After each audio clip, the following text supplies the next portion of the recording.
Welcome to the Everton News Daily. Stories continue around a potential 12-point deduction by the Premier League Independent Commission where Everton are concerned. These stories were broken this week with awful timing, really. Within hours of the announcement that Chairman Bill Kenwright had passed away, these stories were everywhere about Everton receiving a possible 12-point deduction. The headlines obviously have made people take attention of it. A lot of these stories around it basically said that the 12-point deduction was just one course of action which the Independent Commission may come up with.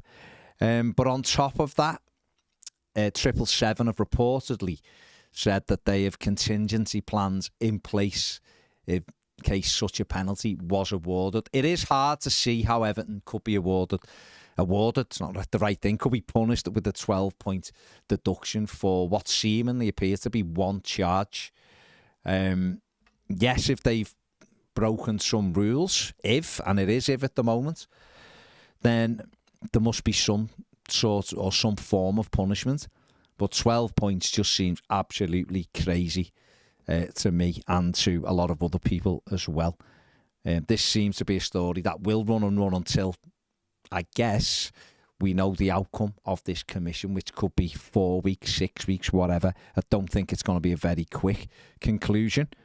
But, clearly for the football club, we want to know the outcome ASAP.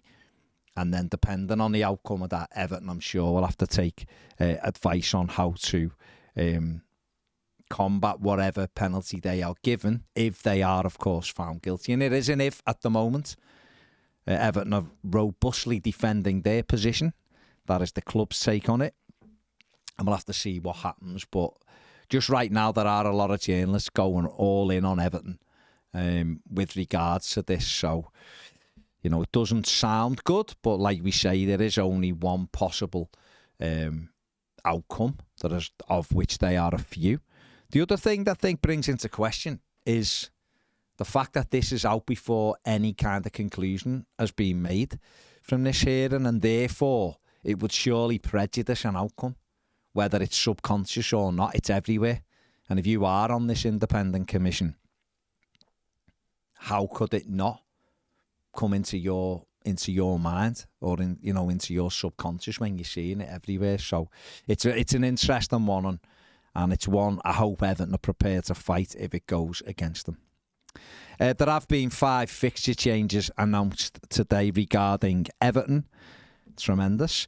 The Newcastle home game, which should have taken place on Tuesday the 5th of December, is now Thursday the 7th of December. Kick-off 7:30. That match will be shown live on Amazon Prime.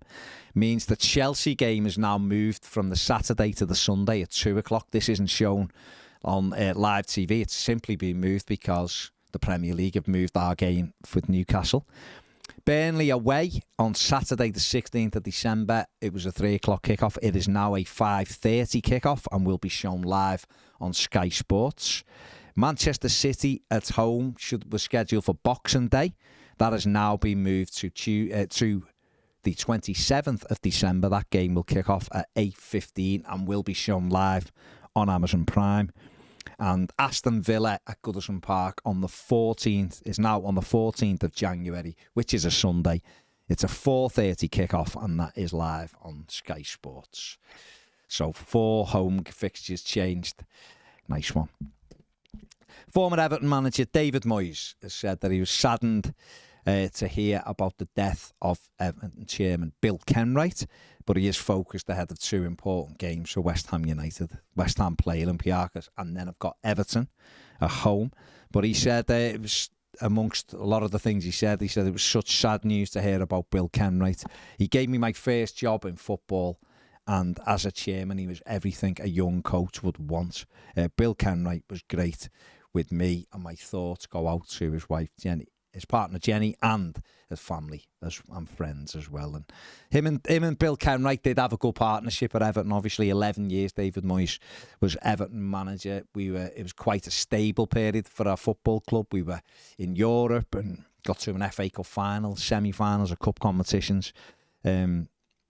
before David Moyes did move on to Manchester United. So David Moyes adding to a lot of other tributes that have poured in for Everton chairman Bill Kenwright this week.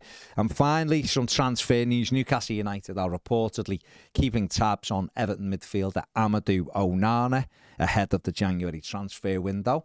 Fee of around £85 million has been mentioned for the Everton midfielder. Newcastle, of course, have lost the midfielder Sandro Tonali, who has been suspended until August 2024 due to some illegal betting that he shouldn't have been doing as a footballer, of course, and therefore they're looking to strengthen their midfield options. And this is just a story that has caught the headlines today. That is it for the News Daily. Give the video a thumbs up, subscribe if you haven't, and if you want to become a Toffee TV Premium member, the link is in the description and QR code's on the screen now. See you later.